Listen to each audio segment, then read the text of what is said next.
नमस्कार साथियों। आज का हमारा मांग की लोच। किसी वस्तु की मांग 3 तत्वों पर निर्भर करती है।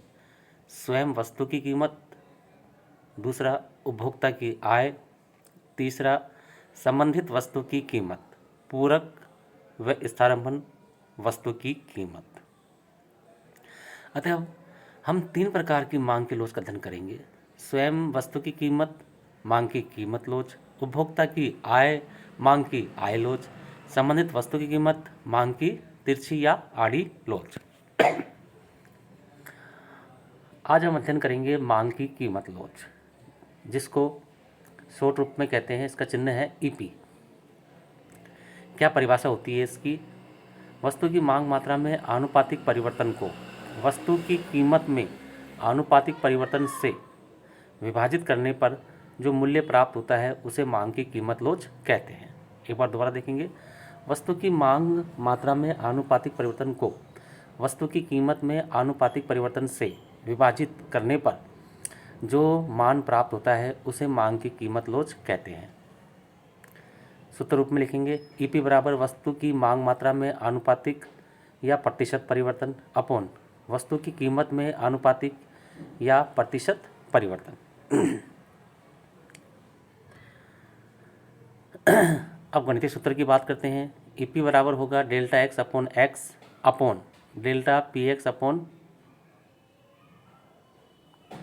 P x. अब इसका सूत्र बनेगा अपने पास में ईपी बराबर P x upon x into delta x upon delta P x.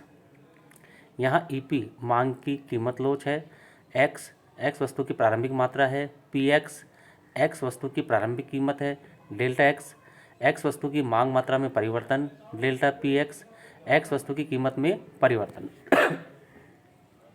अब हम वस्तु की प्रकृति की बात करते हैं। मांग की कीमत लोच के आधार पर हम उनके चिन्ह के आधार पर वस्तुओं को प्रकृति के बारे में बताते हैं। चिन्ह के आधार पर यदि मांग की कीमत लोच ऋणात्मक है तो वस्तु सामान्य है, यदि मांग की कीमत लोच धनात्मक है तो वस्तु गिफिन वस्तु है। अब सामान्य वस्तु को भी मात्रा के आधार पर 2 भागों में बांटा जा सकता है। यदि मांग की कीमत लोच का मान 1 से कम है तो वस्तु अनिवार्य होगी, यदि उसका मान 1 से अधिक है तो वस्तु विलासिता की वस्तु होगी। पेप्सी की कीमत को 10% पेप्सी की कीमत में 10% की कमी होने पर उसकी मांग मात्रा 15% बढ़ती है तो मांग की कीमत लोच वह वस्तु की प्रकृति बताइए। सूत्र है हमारे पास में ईपी बराबर वस्तु की मांग मात्रा में आनुपातिक या प्रतिशत परिवर्तन अपॉन वस्तु की कीमत में आनुपातिक या प्रतिशत परिवर्तन। ईपी बराबर 15 अपॉन -10। उत्तर आया हमारे पास में -1.5। सामान्य वस्तु है क्योंकि ऋणात्मक चिन्ह है और इकाई से अधिक है, इसलिए वस्तु कौन सी होगी? विलासिता की। किसी वस्तु की कीमत में 10 रुपये से घटकर 9.50 रुपये हो जाती है तो उसकी मांग मात्रा 50 से बढ़कर 60 हो जाती है तो मांग की कीमत लोच तथा वस्तु की प्रकृति बताइए। यहाँ पे हम गणितीय सूत्र काम में लेंगे। ईपी बराबर P x upon x delta x upon delta P x. मान रखते हैं ईपी बराबर 10 अपॉन 50 इंटू 10 अपॉन -0.50। मान प्राप्त होता है हमारे पास में -4। वस्तु सामान्य है और इकाई वस्तु की कीमत लोच का मान 1 से अधिक होने के कारण वस्तु विलासिता की होगी। अब हम बात करते हैं मांग की कीमत लोच की श्रेणियाँ। मांग की कीमत लोच की 5 श्रेणियाँ होती हैं। पूर्णतया बेलोचदार श्रेणी, बेलोचदार श्रेणी, इकाई लोच श्रेणी, लोचदार श्रेणी, पूर्णतः लोचदार श्रेणी। पूर्णतः बेलोचदार श्रेणी जब कीमत में परिवर्तन होने पर भी मांग मात्रा में कोई परिवर्तन नहीं हो तो इसे पूर्णतः बेलोचदार श्रेणी कहते हैं। यहाँ मांग की कीमत लोच का मान 0 होता है। यहाँ हमने क्षैतिज अक्ष पर मांग मात्रा और लंबवत अक्ष पर कीमत ली है। यहाँ जो मांग वक्र बनता है वो लंबवत अक्ष के समानांतर बनता है। यह डी मांग वक्र है। जब वस्तु की कीमत P1 से घटकर P2 हो जाती है तो भी मांग मात्रा वो पहले वाली ही रहती है।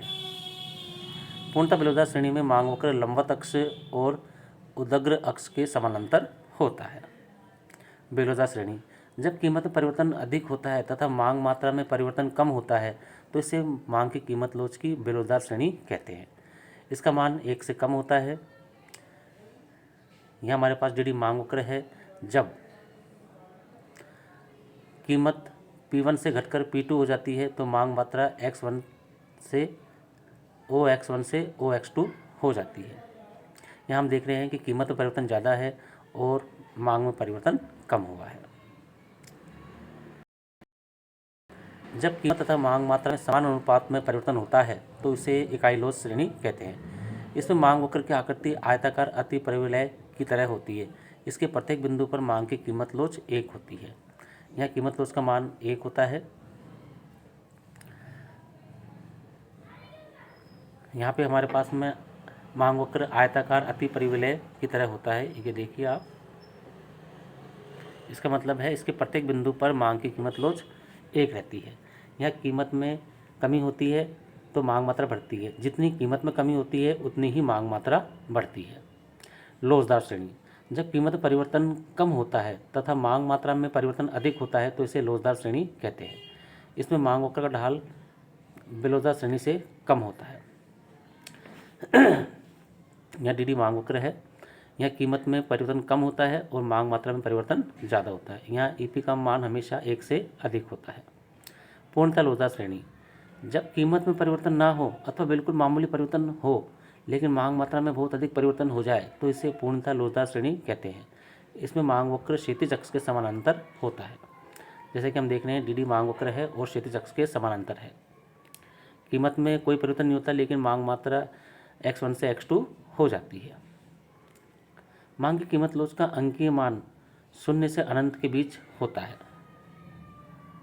मांग की पूर्णतः बेलोज़ार श्रेणी पूर्णतः लोचदार श्रेणी तथा इकाई लोच श्रेणी व्यवहार में नहीं पाई जाती। केवल मांग की बेलोज़ार व लोचदार श्रेणी ही व्यवहार में पाई जाती है। विशिष्ट स्थिति पूर्णतः बेलोज़ार श्रेणी, पूर्णतः लोचदार श्रेणी, इकाई लोच श्रेणी। सामान्य स्थिति बेलोज़ार श्रेणी, लोचदार श्रेणी। मांग की कीमत लोच को प्रभावित करने वाले तत्व। वस्तु की प्रकृति, वस्तु की प्रकृति मांग की कीमत लोच को प्रभावित करती है। आवश्यक वस्तुओं में मांग की कीमत लोच बेलोज़ार होती है जबकि विलासिता की वस्तुओं में कीमत लोच लोचदार होती है।